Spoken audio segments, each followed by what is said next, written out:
E aí, como é que vocês estão aí? Seja muito bem-vindo ao Holycast. Nós estamos aqui no estúdio da Geração Holy. Eu quase esqueci a minha frase de entrada. Hoje nós vamos começar mais um episódio de Você Está Lendo Errado. Nós começamos este episódio alguns dias atrás porque eu queria trabalhar com alguns textos que eles são mal compreendidos na Bíblia, tá? E eu sempre gosto de dizer isso em todo Você Está Lendo Errado. A premissa do desse quadro é que se você lê o texto bíblico errado, você vai entender ele errado. Entendendo errado, você crê errado. Se você acreditar na Bíblia da maneira errada, você não pode esperar as promessas que Deus está prometendo nela, entendeu? Porque é uma expectativa errada sua, não o texto que está errado. Faz sentido? Se não fizer sentido, coloca aqui nos comentários. Bruce, não faz sentido, você está viajando. Hoje nós vamos avaliar o texto de Filipenses 4:13. O famoso adesivo de carro, né? Eu tudo posso naquele que me fortalece, ou tudo posso naquele que me fortalece. É o famoso adesivo de caminhão, né? Paralama de caminhão, adesivo de carro, sempre tem esses textinhos para, às vezes, expressar fé, às vezes como uma espécie de mantra mesmo, como se fosse uma proteção do olho gordo, entendeu? Contra a inveja. Já vi isso muito em, perfil, né? Perfil de Instagram, perfil de Facebook, antigamente tinha muito. As antigas correntes do Facebook, tá? Uma boa notícia para você que nunca compartilhou aquelas notícias, aquelas correntes, já fazem mais ou menos 15 anos que isso aconteceu, então a maldição das correntes está acabando agora, para você que acredita nisso. Vamos lá então, sem mais zoeira. Filipenses 4:13 vai dizer aqui assim, ó: tudo posso naquele que me fortalece. Ponto. Né? E aí esse texto, ele é muito legal porque é um texto bem motivador, né? Eu tudo posso naquele que me fortalece, né? Tipo assim, eu posso tudo. Não posso sozinho, posso naquele que me fortalece, né? O cara lá de cima, Deus é bem maior, né? Deus pode tudo, então também posso tudo. E por aí vai. Qual é o problema? O problema é o que eu falei isso no vídeo passado, né? Se eu não me engano, foi o vídeo sobre Romanos 8. Se você lê a Bíblia sem deixar que a Bíblia te explique o que está escrito ali, você vai ouvir vozes da sua cabeça. Essa vai ser a sua fonte, né? Você vai começar a ouvir as vozes da própria cabeça. E aí tem um problema muito sério aqui que a gente já está falando sobre isso há alguns episódios, tá? Pega aqui a playlist do nosso podcast, você chegou agora, tem muito conteúdo bom aqui, tem muita coisa boa, tem muito tesouro para você cavar aqui e procurar, beleza? Se você é uma pessoa que não ouve conselho de outras pessoas, você ouve só a voz da sua própria cabeça. E aí, conselho de uma pessoa só sempre está certo. Tem um grande problema. Você vai acabar mentindo para si mesmo, enganando a si mesmo em algum momento, entendeu? Isso é muito sério. Mas voltando para cá, primeira regra de interpretação bíblica é: a Bíblia explica a si mesma. Por quê? Porque não é um texto comum, nem um texto humano, é um texto divino. Os humanos foram os meios pelos quais Deus escreveu. Um texto para humanos não pode ser escrito por outro tipo de criatura de Deus que não seja os humanos, beleza? Então, assim, o fato de pessoas terem escritos, de pessoas participarem do processo da inscrição, não sei, coloca o jeito certo de falar aqui nos comentários, do texto, não quer dizer que o texto é uma obra humana, uma obra falsa, uma cópia da mitologia egípcia antiga, uma cópia da mitologia suméria e essas bobagens de internet que vocês ficam vendo aqui no YouTube e acreditando em tudo que esses caras de YouTube falam pra você. Por isso que você vive cheio de confusão. Mas volta pra cá. A Bíblia é a palavra de Deus, portanto a Bíblia está viva e a Bíblia interpreta a si mesma. Não entendeu o texto? Leia o contexto, que é a segunda regra da interpretação bíblica. Se você lê o contexto, você vai sempre conseguir entender aquele texto. Então, Não que esse seja um problema de falta de entendimento aqui na nossa igreja, na Santa Geração, esse não é um problema. Por quê? Porque o apóstolo já falou sobre esse texto e explicou o contexto, já deu palavras positivas sobre esse texto aqui, ele já deu pregação temática sobre esse texto aqui, então não é falta de ensinamento, beleza? Mas é um texto que é muito comum ser mal interpretado, mal aplicado no meio cristão, e eu não podia deixar ele de fora da lista, fechou? Vamos lá então, contexto. Vamos para o 10. Paulo vai dizer assim, olha, eu fiquei muito alegre no Senhor, porque agora, uma vez mais, renasceu o cuidado que vocês têm por mim. Na verdade, vocês já tinham esse cuidado antes, só lhes faltava a oportunidade. Então, Paulo aqui está conversando com os filipenses, fala assim, olha, eu estou muito feliz que vocês estão cuidando de mim de novo, eu sei que vocês tinham essa vontade de fazer, né, de poder cuidar de mim, só faltava a oportunidade. Eu digo isso não porque eu esteja com necessidade, ou seja, no momento em que Paulo está escrevendo, ele não está precisando de nada, ele não está em necessidade. Por que ele não está em necessidade? Porque ele aprendeu a viver contente em toda e qualquer situação. 12. Eu sei o que é passar necessidade, passar fome, de verdade, tá? Eu sei também o que é ter em abundância, ter dinheiro, viver bem. Paulo, antes de ser cristão, vivia bem, não era assim um milionário, não era um ricaço, né, lá de Jerusalém. Mas o cara vivia bem, era parte do Sinédrio, cargo importante na cidade, estudava aos pés de um dos maiores mestres na época. Ele foi educado aos pés de Gamaliel, Gamaliel que é neto de Hilel. Hilel é um dos maiores rabinos que já existiu na tradição judaica. Então o neto desse grande rabino é quem ensinou Paulo. Então Paulo não era qualquer pessoa. Por quê? Porque esses rabinos, quando iam escolher os seus discípulos, eles escolhiam pessoas que os representassem na sua própria importância. Então Paulo ser escolhido por um mestre que era de uma linhagem de rabinos importantes, mostra que Paulo também era de uma família importante. Beleza? Então Paulo sabe o que é ter grana. Paulo, depois de cristão, também vai trabalhar como vendedor de tendas, vai ter momentos que ele administra grandes ofertas. Paulo vive uma vida boa, tanto depois como cristão. E aí, nessas viagens missionárias, ele vai se gastar e se deixar ser gasto, como ele diz a uma das igrejas a quem ele escreve. E, claro, aí nisso ele vai usando os seus recursos financeiros, isso também vai desgastando ele. Tá? Então, Paulo sabe o que é passar fome. Paulo sabe o que é ter muita comida em casa. Paulo sabe o que é não ter dinheiro. Paulo sabe o que é ter muito dinheiro. Entendeu? É isso que ele está dizendo aqui. Também sei o que é viver em abundância. Aprendi o segredo de toda e qualquer circunstância. Tanto estar alimentado como de ter fome. Tanto de ter em abundância como de passar a necessidade. Agora ele vai dizer, nisso tudo posso naquele que me fortalece. 14. No entanto, vocês fazem bem, associando-se comigo nas aflições. E como vocês, filipenses, sabem muito bem, no início da pregação do evangelho, quando eu parti da Macedônia, nenhuma igreja se associou comigo nessa questão de dar e receber, exceto vocês, somente. E aqui você entende porque ele começou o 10 falando, eu estou muito alegre porque vocês estão me ajudando de novo. Viu?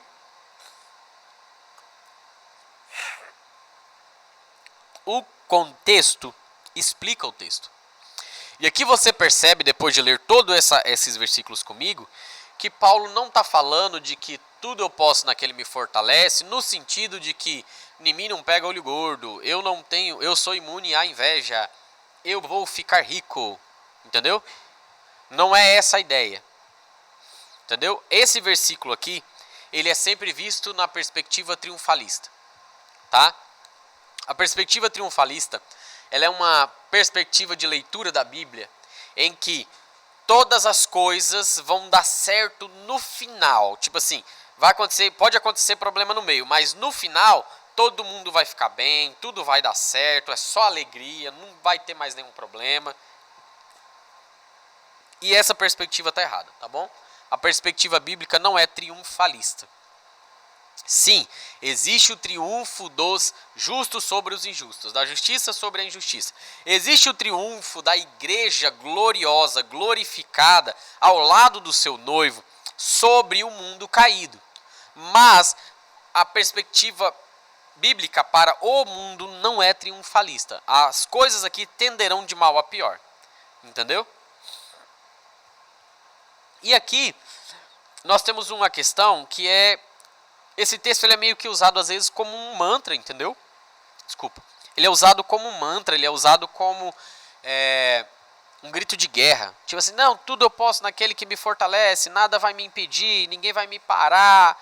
E aquele ânimo emocional que não tem lastro na realidade. Às vezes não tem lastro racional, ou seja, a pessoa não está tomando boas decisões, é só emocionalismo. Às vezes não tem lastro moral. A pessoa está tomando um ânimo aqui, mas lá no dia a dia, no domingo ela grita que tudo pode no que fortalece, mas na segunda-feira ela não está cooperando, sabe? Ela não está trabalhando direito, ela não está atendendo os seus clientes direito, ela não está se esforçando no seu relacionamento, ela não está estudando direito, ela não está cuidando dos seus negócios da maneira correta, não está cuidando do seu emprego da maneira correta. Resultado, as coisas não vão cooperar. Entendeu? Ela não vai poder tudo no que fortalece ela, como ela acredita que vai. Por quê? Porque não tem lastro. Esse grito de guerra emocional. Entendeu? Às vezes falta lastro espiritual nesse grito de guerra aqui. Às vezes a pessoa acredita que numa oração forte que ela recebe, né, tudo posso naquele que me fortalece. Mas não tem lastro espiritual, querido. Você, minha cara irmã em Cristo, minha cara amiga, não cumpre os princípios de Deus. Você não cumpre princípios. Nós tivemos no culto, no primeiro culto desse mês de julho, no culto de domingo, o apóstolo falou sobre cumprir os princípios, né? Princípios de generosidade. O que eu acho legal, até mandei no grupo da igreja naquele domingo, é que lá no começo do ano, no dia 7 de janeiro, que era o culto profético que representava julho, o pastor Everaldo pregou a mesma coisa. E ele disse, esse mês de julho será representado pelo mês da generosidade. Ele pregou lá os 3 princípios. E em julho, primeiro culto de domingo, o apóstolo prega a mesma coisa. Fidelidade a Deus, generosidade, princípios. Às vezes, seu ânimo emocional de que tudo vai dar certo na sua vida, porque você pode tudo no que te fortalece, não tem lastro espiritual. Você não cumpre princípios, tá? E Deus não é responsável pelo que você acha. Deus é responsável pelo que Ele disse, tá bom? E o que Ele disse? Que você pode tudo. Passar necessidade e ter abastança. Pode passar fome e ter comida. Desde que você saiba viver contente. Porque este é o segredo, tá? Versículo 12, eu aprendi o segredo de toda e qualquer circunstância. Qual é esse segredo? Eu sei viver contente, diz o versículo 11, em toda e qualquer situação. O apóstolo nos ensina isso aqui há uma década. O contentamento é você estar contente, estar satisfeito em Jesus, independente da sua circunstância. Se a sua circunstância ela é ruim, está difícil, está endividado, está quebrando, está doente, está divorciando, está divorciado, está brigando no relacionamento, está sem relacionamento. Você, meu caro solteiro, desesperado, está desesperando você. Tá? Nessa situação aqui, o segredo é o contentamento. Você tem que estar contente em Jesus, independente dessa circunstância. E talvez você é a galera do outro time, você está bem no seu casamento, bem no negócio, está com muito dinheiro, está prosperando como nunca prosperou, até que enfim a sua vida começou a deslanchar.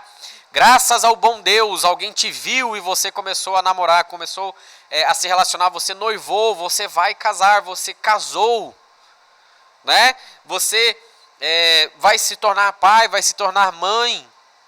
Graças a Deus as coisas na sua casa estão melhorando, a sua vida como nunca está melhorando. Independente das duas circunstâncias. O segredo é estar contente. Você está satisfeito em Jesus, independente das suas circunstâncias. Porque a sua vida não está pautada no que acontece. A sua vida está pautada em quem Ele é. Por isso que o justo viverá pela fé. O justo vive da fé, não da circunstância. Entendeu?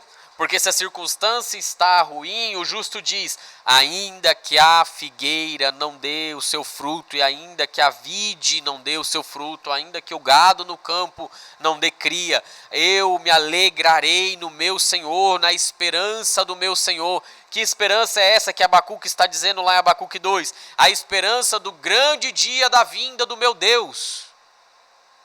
Entendeu? E ainda que a sua vida também esteja muito boa, e você tenha muito, e você tenha abastança, e você esteja vivendo bem, você está lá vivendo os melhores dias da sua vida, você se estabeleceu, você estabilizou, você está prosperando, a sua família está bem, você está trazendo grandes ofertas a Deus, como Salomão fez no começo do reinado dele. Não importa qual é a sua circunstância, o que importa é que você esteja contente em Jesus. É nisso que você pode tudo. Você pode passar a necessidade e ter muito para suprir a necessidade de alguém, porque você está contente em Jesus. Porque a sua circunstância não te afeta. Você não é circunstancial. Você é eterno. E presta atenção. Olhe para a sua dificuldade, ou olhe para o seu momento de vida bom, né?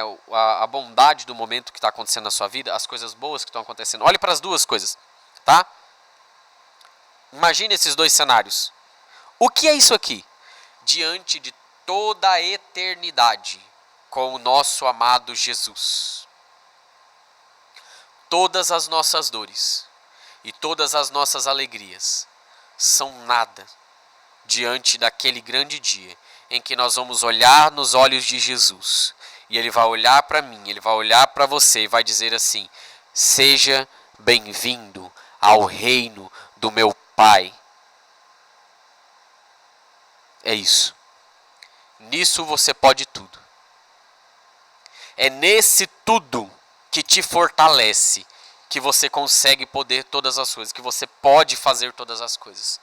O que te fortalece não é que tudo está dando certo, e nem que as coisas dando errado um dia darão certo. O que te fortalece não é uma esperança de vida boa nessa vida. O que te fortalece é a esperança do reino eterno, da vida eterna com Jesus.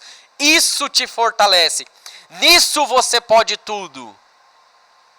E de novo, você pode passar necessidade e você pode ter uma vida boa. Tá bom? Eu disse num vídeo atrás, eu sou contra a teologia da prosperidade, que é um falso evangelho que diz que se você aceitar Jesus, você vai enriquecer. Mas eu odeio a teologia da pobreza, que diz que um crente verdadeiro tem que ser pobre, que pobreza é uma virtude, que pobreza é uma coisa boa. Só acha pobreza coisa boa quem nunca foi pobre, quem nunca teve que administrar o pouco, quem nunca teve que administrar nada praticamente. Entendeu? Então não estou aqui para romantizar a pobreza, não estou aqui para idolatrar a riqueza. Eu estou aqui para dizer para você, o texto está dizendo que você pode tudo, necessidade e abundância, naquele que te fortalece. Porque o que te fortalece é a esperança de estar com Ele eternamente. E aqui tem um extra que eu quero deixar. Esse que não tem nada, que em alguns momentos era Paulo, ele terá as suas aflições aliviadas por esse que tem muito. Porque esse que tem muito, ele tem muito por um motivo. Ele tem a abundância. A abundância é se eu encher o copo e derramar. Entendeu? Se eu só encher o copo, não é abundância. Ele é o suficiente. Se derramar é abundância. Então esse que tem a abundância, ele tem mais do que o suficiente. Ele tem esse mais do que o suficiente para suprir a necessidade do que tem nada. Ou do que tem pouco. Daquele que está em necessidade. É assim que o seu Pai é revelado nas suas atitudes. Quando você ajuda aquele que não tem nada. Ou você que não tem nada, quando você procura os seus irmãos e comunica a sua necessidade. Porque o texto ordena que aquele que tem necessidade comunica suas necessidades com os santos. Entendeu? Então, eu espero que essa conceituação, esse conceito tenha te ajudado a você entender melhor o texto. Eu oro para que você possa amadurecer e crescer mais para a glória do Deus vivo. E eu peço, por favor, curte o vídeo, deixa um comentário falando o que você achou, mas principalmente deixando uma nova pergunta. Qual texto vocês querem que eu avalie nos próximos episódios, beleza? Nós vamos ficar por aqui. Eu agradeço por você ter ficado aí até agora. Deixa o seu comentário e o seu like. Eu agradeço muito e até mais. Valeu!